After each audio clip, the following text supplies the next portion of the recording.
민수기 12장 3절에 이 사람 모세는 온유함이 지면의 모든 사람보다 더하더라 이렇게 말씀을 하십니다.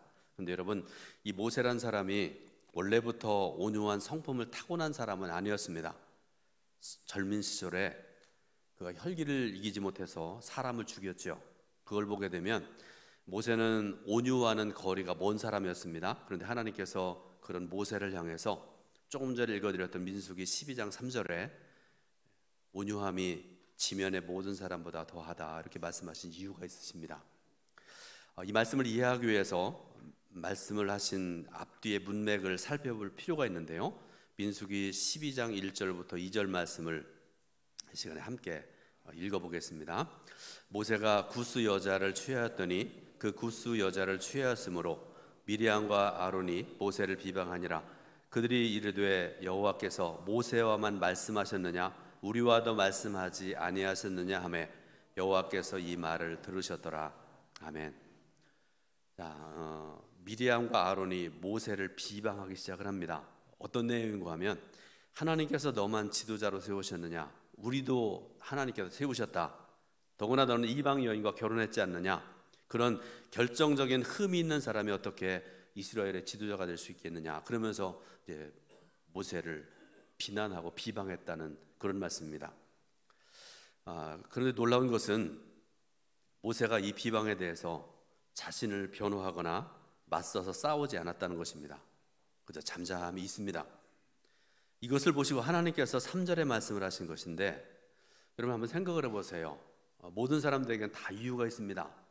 우리가 이런 행동을 하고 또 내가 이런 공부를 하고 또 뭐 이런 사업을 하고 모든 일에 다 이유가 있잖아요. 그래서 사람들은 그 이유를 얘기를 하기 시작을 하면 끝도 없는 경우들이 많습니다. 모세도 왜 할 말이 없겠습니까? 그런데 모세는 이 일에 대해서 한마디도 변명하거나 설명하거나 미리암과 아론을 향해서 공격하지 않습니다. 그럴 때 어떻게 되는가를 한번 생각을 해보세요. 민수기 12장 4절부터 10절 말씀 보게 되면요, 그 내용을 제가 간략하게 말씀을 드립니다. 여호와께서 갑자기 모세와 아론과 미리암에게 이르시되 너희 세 사람은 회막으로 나오라 이렇게 말씀을 하세요. 쉽게 말씀드리면 여기로 올라오라 그렇게 말씀을 하시는 거예요. 세 사람이 하나님 말씀대로 올라가니까 하나님 말씀하십니다. 어찌하여 내 종 모세 비방하기를 두려워하지 아니하느냐. 여호와께서 그들을 향하여 진노하시고 떠나심에 구름이 장막 위에서 떠나갔고 미리암은 나병에 걸려 눈과 같더라. 아론이 미리암을 본즉 나병에 걸렸는지라 이렇게 말씀을 하세요. 무슨 말씀인가 하면, 하나님께서 직접 강림하셔서 모세를 위해서 변호하셨다 그런 말씀입니다. 그리고 여기에서 모세라는 사람이 온유한 사람이다 하는 그런 말씀이 시작되어집니다. 한번 생각을 해보십시오. 모세는 오해받는 상황, 화가 날 수도 있는 상황에서 자신이 그것을 설명하려고 하지 않았고요, 해결하려고 하지 않았습니다. 대신 하나님께서 하실 것이라는 것을 믿는 믿음으로 하나님께 의탁했다는 말씀입니다. 바로 이것이 성경에서 이야기하는 온유함입니다. 하나님을 신뢰하기 때문에, 그리고 나의 삶을 하나님께 의탁했기 때문에 내 자신이 변호하지 않았다 그런 말씀이죠. 화를 내지도 않았습니다. 내가 정말로 억울한 일을 당했다고 그러면 의의 하나님께서 갚아주실 것이고, 내가 정말로 오해를 받았다면 공의의 하나님께서 풀어주실 것이다 라는 그런 믿음 때문에, 하나님께 내 삶을 의탁했기 때문에 억울하고 오해받는 상황 가운데서도 모세는 절대로 다투거나 화내지 않았다 그런 말씀입니다. 살아가다 보면 억울한 일을 당할 때가 많습니다. 오해를 받을 때도 많습니다. 여러분, 제가 지난번에 임원회의 때 여러분들에게 그런 말씀 드렸잖아요. 요새 저 힘듭니다. 기도도 잘 안 나옵니다. 여러분 기도해 주세요. 그런 말씀 드렸잖아요. 그런데 여러분, 온유함은 언제 나타나는지 아십니까? 억울한 일 당할 때, 오해를 받을 때 온유함이 드러납니다. 예를 들어 어떤 경우에 내가 한 일이 아님에도 불구하고 억울한 소문이 퍼져나가기도 합니다. 내가 이 말을 안 했는데 다른 사람들이 내가 이 말을 했다고 그러면서 막 퍼져나오고 그래가지고 공격하고 그런 경우도 있지 않습니까? 또는 내가 열심히 뭔가를 했는데 어떤 사람이 자기가 한 것처럼 가로치는 적도 있습니다. 특히 직장에서 일할 때 이런 경우들이 많다고 그래요. A라는 사람이 열심히 일해서 어떤 결과를 만들어내는데 자기 위에 있는 사람이 뭐 예를 들어서 직위를 잘 모르겠네요. 하여튼 과장이 했는데 부장이 그걸 가로채가지고 자기가 한 것처럼 위에다가 올리고 이런 경우들이 굉장히 많다고 그럽니다. 우리가 이런 일을 당하게 되면요, 여러분, 제가 말씀 전하면서 세상적인 말 잘 안 쓰는데요, 한번 요때만 좀 여러분들에게 말씀드리려고 그래요. 소위 세상 말로 뚜껑이 열리지 않아요. 그렇지 않습니까? 그래서 그럴 때 온유해야 된다, 온유함이 있어야 된다. 그럴 때 온유 그러면서 그런 거는 쓰레기통에 다 버려 그러면서 막 화를 내는 게 우리 인간들의 본성이 아니겠습니까? 그런데 성경은 온유함이란 모든 영생의 샘 근원 같은 것이라 이렇게 말씀을 하십니다. 말 그대로 영혼의 골수와 같은 영역입니다. 온유함, 여러분 여기에서 모든 영성이 흘러나옵니다. 또 여기서부터 모든 것이 출발해야 됩니다. 온유함에서부터 나오는 말이 우리의 영혼과 삶을 지배해야 됩니다. 온유한 사람에게서 나타나는 모습을 본문 17절에서, 오늘 본문 말씀 중에서 다 중요하지만 17절 말씀이 굉장히 중요하거든요. 17절 말씀 보게 되니까 8가지 특징으로 설명을 하고 있는데요. 자, 오늘 본문 17절 말씀을 같이 읽습니다. 오직 위로부터 난 지혜는 첫째 성결하고 다음에 화평하고 관용하고 양순하며 긍휼과 선한 열매가 가득하고 편견과 거짓이 없나니. 아멘. 자, 오늘 본문 말씀에 귀를 기울여 보면 온유라는 영성이 지엽적인 것이 아니라 영성의 심장과도 같은 주제라는 것을 결론 맺을 수가 있습니다. 야고보서는 인간의 말을 단순히 예절의 차원에서 다루지 않습니다. 인간의 말 때문에 지옥불이 피조세계에 옮겨 붙었다고 3장 6절에서 분명히 말씀을 하고 계십니다. 그러므로 인간 구원에 있어서 반드시 장악해야 될 것, 절제해야 될 것, 다스려야 될 것이 있다고 그러면 그것이 바로 말이라 이렇게 말씀을 하세요. 우리의 말은 많은 경우에 마음의 상태로부터 나옵니다. 그러니까 여러분 항상 좋은 일만 생각하고 늘 감사하고 하나님께 영광 돌리고 집에서도 가족들이 화평하고 이런 삶을 살아가는 그런 성도들은요, 삶의 자리에서 항상 그런 좋은 말들을 해요. 많은 경우들이 그렇습니다. 그런데 여러분 가정이 불화하고 부모와 자식 간에 말도 없고 맨날 얘기할 때마다 싸우고 다투고 그러면 여러분 그때 거기서 나오는 말 한번 생각을 해보세요. 공격하는 말, 상처 주는 그런 말들을 많이 하지 않습니까? 좋지 않은 마음의 상태에서 나오는 말은 받지도 말고 하지도 말라고 말씀하시는데요. 15절 보니까 이렇게 말씀하시잖아요. 이러한 지혜는 위로부터 내려온 것이 아니요 땅 위의 것이요 정욕의 것이요 귀신의 것이니 이렇게 말씀을 하세요. 그렇다면 우리의 말은 어떤 마음의 상태에서 나와야 될까? 성경은 여기에 대해 정확하게 말씀을 하십니다. 여러분 13절 말씀을 보게 되니까요, 오늘 읽은 말씀 중에 첫 번째 말씀인데요, 여러분 성경을 보시면서 한번 같이 13절 말씀을 읽어보겠습니다. 너희 중에 지혜와 총명이 있는 자가 누구냐? 그는 선행으로 말미암아 지혜의 온유함으로 그 행함을 보일지니라. 아멘. 자, 여러분 내가 하는 말, 내가 듣는 말이 합당한지를 분별하기 위해서는 두 가지를 반드시 봐야 된다 이렇게 말씀을 하세요. 첫 번째로 선행으로 말미암아 이렇게 말씀을 하고 계세요.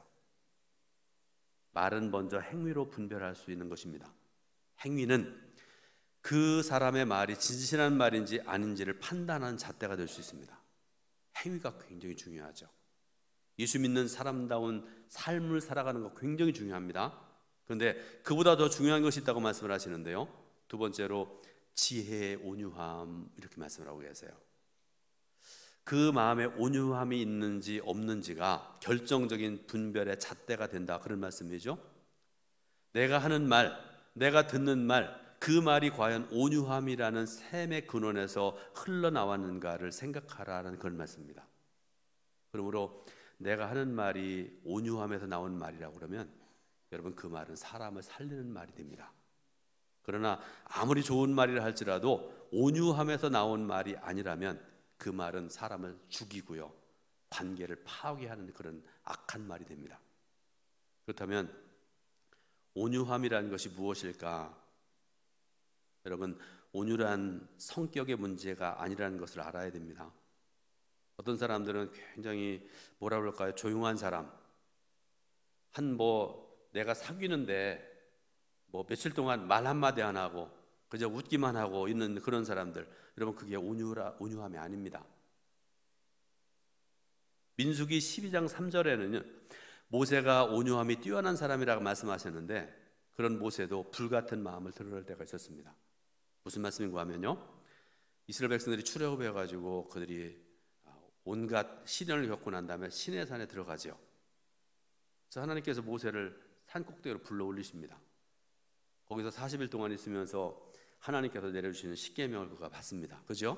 두 돌판에 십계명을 받아들고 모세가 내려오는데 시간이 너무 길어지니까 사람들이 그 안에서 막 온갖 짓들을 하는데, 그 짓들 중에 하나가 뭔가 하면 금송아지 우상을 만들어 놓잖아요. 이게 하나님이다 그러면서 막 거기 온갖 못된 짓, 잡된 짓을 하고 있습니다. 그 모습을 보고 모세가 어떻게 하는가 하면 십계명이 적혀 있는 돌판을 던져버리죠. 그러므로 온유함의 핵심은 여러분, 자아의 죽음. 좀 어려운 말인데요, 내가 죽는 것이 온유함의 핵심이다, 그런 말씀입니다. 자기의 고집과 자기의 생각을 내려놓는 것을 의미하는 말입니다. 모세는 마음이 불같은 면모가 있었지만 하나님의 뜻 앞에서 자기의 생각과 고집을 내려놓는 데 있어서도 타의 추종을 불허했습니다. 무슨 말씀인가 하면, 내 생각이 이래요, 내가 경험하고 내가 알고 있는 바에 의하면 분명히 이게 맞습니다. 그런데 하나님께서 이렇게 말씀을 하시면 모세는 이거 포기해버려요. 하나님 뜻에 순종하고 하나님 뜻 안에서 모든 일을 행하는 그런 사람이었습니다. 아무리 자기 마음에 맞지 않아도 하나님의 뜻이 다른 데 있으면 모세는 자기의 뜻을 포기할 수 있는 사람이었습니다. 그런 면에서 모세를 가리켜서 온유함이 지면의 모든 사람보다 더하다, 이렇게 성경은 말씀을 하고 계십니다. 자, 반대로 성격이 조용하고 온순하지만 고집이 굉장히 센 사람이 있습니다. 겉으로 보기에 부드럽고 조용하고 온순한 것 같은데 하나님의 뜻과 하나님의 생각 앞에서 절대로 자기의 생각과 자기의 마음을 내려놓지 못하는 사람이 있습니다. 죽어도 안 된대요. 1000명 중에 999명이 이게 하나님의 뜻이고 성경이 이렇게 말씀했는데, 그런데 한 사람이 뭐라고 하는가 하면 그거 상관없다, 내 뜻은 이렇다 그러면서 막 고집 부리는 사람이 있습니다. 그런데 왜 그렇습니까? 자아가 죽지 않았기 때문에 그렇습니다. 그리고 그런 사람은 결코 온유한 사람이 아니라는 것을 우리가 알아야 됩니다. 다시 말씀드리지만 온유함이라는 것은 내가 죽는 것, 자아가 죽는 것입니다. 자기 인생의 권리를 내려놓는 것입니다. 인생의 본질적인 교만이 제대로 꺾인 사람이 온유한 사람입니다. 마태복음 5장부터 7장 말씀 여러분 유명하죠. 팔복의 말씀, 예수님의 팔복 강론이 이것을 잘 말씀해 주시는데요, 그 중에 일부를 말씀드립니다. 심령이 가난한 사람, 이렇게 말씀을 하세요. 심령이 가난한 사람, 어떤 사람을 말씀하는가 하면 인간의 죄성을 마주한 사람, 내가 얼마나 큰 죄인지를 깨달은 사람이라는 그런 말씀이죠. 그 사람은 깊은 애통함이 있습니다. 내가 이렇게 큰 죄인이구나, 내가 부족하구나, 하나님 말씀과 하나님의 뜻 앞에 서보니까 그렇다는 말씀입니다. 두 번째로 애통하는 사람, 이렇게 말씀하시잖아요. 하나님 앞에서 근본적으로 깨어지고 자아가 무너져 본 사람, 그 사람에게서 나타난 것이 바로 팔복의 세 번째 복인데요, 그게 뭔가 하면 온유함의 복입니다. 그러므로 여러분, 온유란 말은요 성격적인 문제가 아니라 근본적인 내가 죽는 것, 이게 바로 온유함입니다.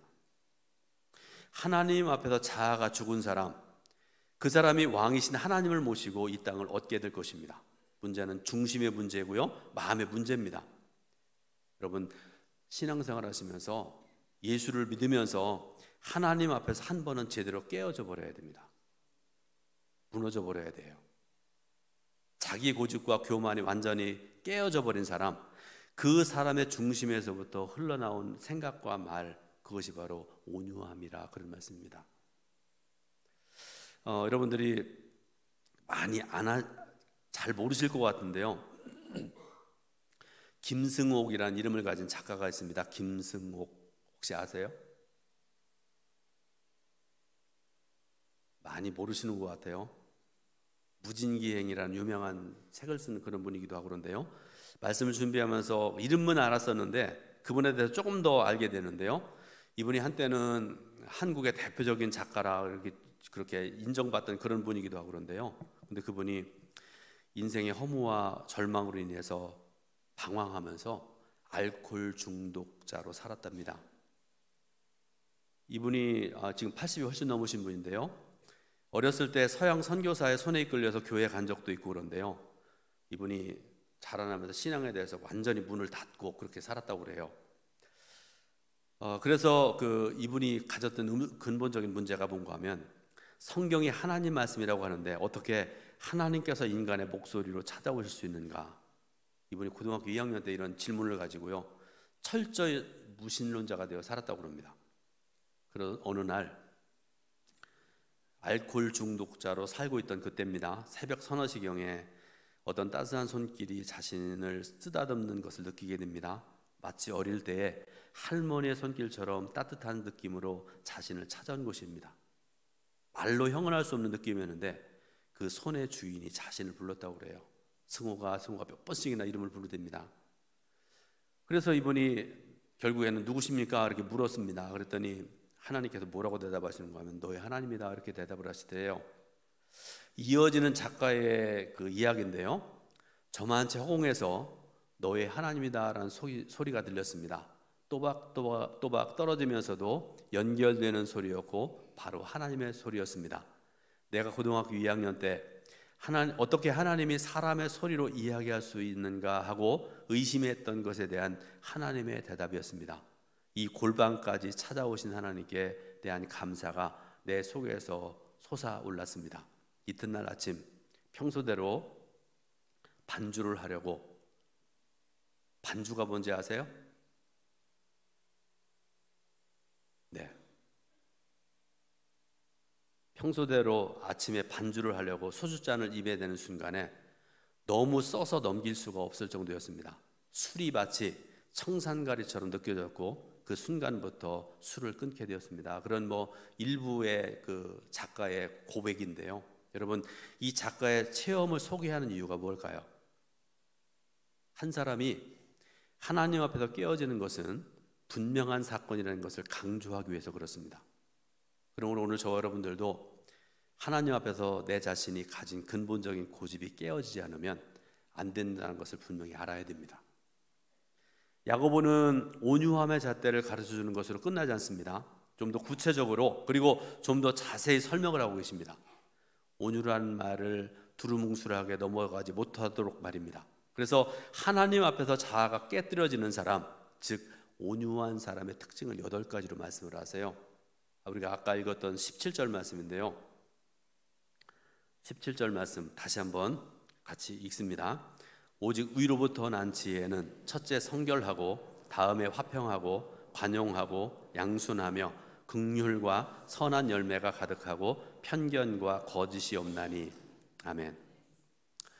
자, 하나님 앞에서 자아가 깨진 사람, 온유한 사람이라면 반드시 8가지의 특징이 그 삶에서 나타나야 된다, 그런 말씀입니다. 잘 들어보시기 바라요. 첫 번째로 순결. 여러분, 여기서 말씀하는 순결은 영적인 순결함입니다. 이것은 이기심이나 자기 야심이 없이 오직 하나님을 향한 목적, 그것이 내 삶의 전부라고 고백하는 그런 영적인 순결함을 말씀하는 것입니다.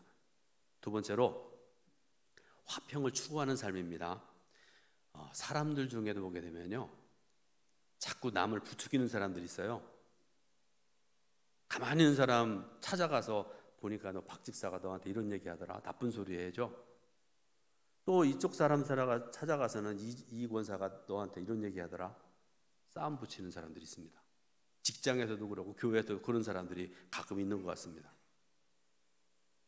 그러나 반대로 이기심이 없음으로 인해서 하나님 나라가 잘 되면 된다고 생각하기 때문에 김 집사가 와서 무슨 얘기하든지 이 권사가 와서 무슨 말하든지 간에 그것을 다 마음에 담고 살아가는 그런 삶, 이게 바로 화평하는 삶이다, 그런 말씀입니다. 세 번째로 관용의 삶이라고 말씀을 하세요. 여러분, 관용이라는 말은 넓은 마음입니다. 태평양 같은 마음. 태평양 여러분 너무나 크니까 여러분 비교하자면 인천 앞바다 생각하시면 될 것 같아요. 강원도서부터 경기도, 서울에 인천까지 2천 몇백만이 거기 모여 살아요. 우리가 거기서 쓴 모든 더러운 것, 추한 것들 한강을 향해서 흘러내려가지고 인천 앞바다에 그게 다 흘러가잖아요. 그걸 다 받아들입니다. 그게 바로 관용하는 마음이다. 온유한 사람이 이룰 수 있는 그런 마음입니다. 네 번째로 양순. 이 양순이라는 말은 어질고 순하다라는 뜻을 가진 말입니다. 양과 같이 온순한 기질, 성가신 일이 있어도 화를 내지 않고 말씀에 복종하고 다른 사람을 존중하는 사람의 태도를 말씀하는 말씀입니다. 다섯 번째, 긍휼.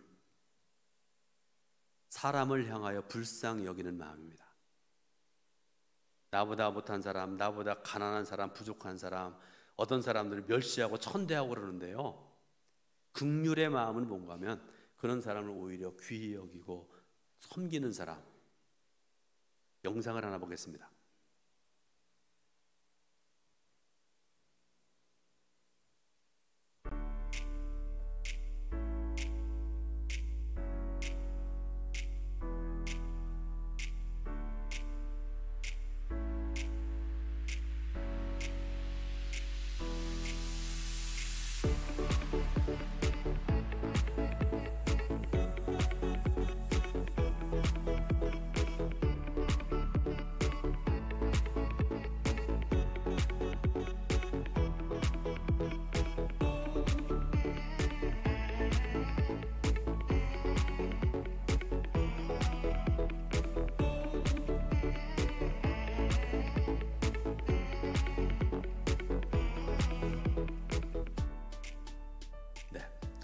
지금부터 3년 전에 있었던 일입니다. 부산에 있었던 일인데요, 어느 오후에 학교를 마친 중학생 14명이 길을 가는데 그날 바람이 많이 불었다고 그래요. 할머니 한 분이 아주 초췌한 모습으로 폐지를 주워가지고 이렇게 리어카에 싣고 가다가 그게 바람이 부니까 막 흩어지잖아요. 할머니가 그거를 수습을 하는데 안 되니까 이 14명의 친구들이, 중학생들이 할머니 줍는 것을 도와드리고, 그 다음에 그로부터 한 30분 거리에 있던 고물상까지 할머니가 수레를 이끌고 가는 도와주는 그런 아주 아름다운 이야기입니다. 얼마나 아름다운 모습입니까? 긍휼히 여기는 마음, 바로 이런 마음입니다. 자, 여섯 번째로 선한 열매라고 말씀하시는데요, 긍휼로 말미암는 결과라고 말씀드릴 수 있는데요, 쉽게 말씀드려서 긍휼의 마음을 갖게 될 때 맺게 되는 열매라 이렇게 말씀드릴 수가 있습니다. 마지막으로 일곱 번째, 여덟 번째 뭐라고 말씀하시는가 하면 편견과 거짓이 없는 것, 이렇게 말씀을 하세요. 사람에 대해서 선입관을 가지고 차별하지 아니하고 편견을 가지지 않는 공평함을 의미하는 그런 말씀입니다. 그리고 위선이 없는 것. 위선이 뭔가 하면 겉으로만 착한 체하거나 거짓으로 꾸민다, 그런 뜻을 가진 말인데요, 우리 사회가 위선자가 좀 없었으면 좋겠습니다. 겉으로 믿음 있는 채, 겉으로 착한 채하고 그렇게 살아가는데 속으로 더럽고 추한 것이 아니라 겉과 속이 같은, 표리 부동이 아니라 표리가 동한 사람들이 많은 사회가 되었다는 그런 말씀 아니겠습니까? 결론적으로 말씀드립니다. 이 모든 것은 결국 자아가 깨어진 사람들의 온유함, 그 온유함이 다른 옷을 입은 것과 똑같은 말씀입니다. 온유한 사람이 말을 하면 그 말은 굉장히 아름답습니다. 말을 잘해서 그런 거 아니죠. 어떤 경우에는 말을 더듬기도 하고요, 잘하지도 못하고 논리적이도 못한 그런 말인 경우에도 불구하고 그 말 속에 담긴 영성 때문에 그 사람이 하는 말이 아름답다, 그런 말씀이죠. 그리고 그 온유함의 말은 사람을 세우고 사람을 일으키고 사람을 움직이는 힘이 있습니다. 그럼 우리 여러분 스스로 생각해 보시기 바랍니다. 그래서 내게 온유함이 없다 그러면 말을 안 하는 게 좋아요. 불교에 보면 무건수행이라는 게 있다고 그래요. 내가 오늘부터 일주일 동안은 내가 말하지 않는다. 무건수행이 있다고 그래요. 저는 기독교에도 좀 있었으면 좋겠어요. 어떤 경우에는. 이와 같이 온유함이라는 것은요, 영성의 골수와도 같습니다. 영생의 샘 근원과 똑같습니다. 그래서 여러분들에게 오늘 마지막으로 좀 질문을 해드리려고 그래요. 여러분의 말이 온유함이 흘러나오고 있으신가요? 여러분은 온유한 사람입니까? 여러분은 날마다 자아가 깨어지고 있습니까? 여러분, 이 세 가지 질문은요, 우리가 평생토록 주님의 심판대 앞에 설 때까지 던져야 될 질문입니다. 바라기는 이 시간에 예배드리고 말씀을 듣는 우리 동천교회 성도 여러분 모두가 이 질문에 아멘으로 대답할 수 있길 바라고요. 그래서 온유한 아름다운 삶을 통해서 하나님만 기쁘시게 하는 우리 성도들 모두가 될 수 있기를 예수님의 이름으로 축원드립니다. 기도하겠습니다.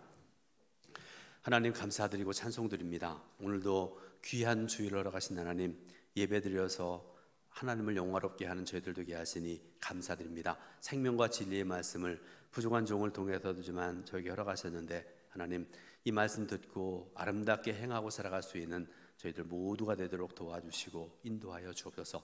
예수 그리스도의 이름으로 기도드립니다. 아멘.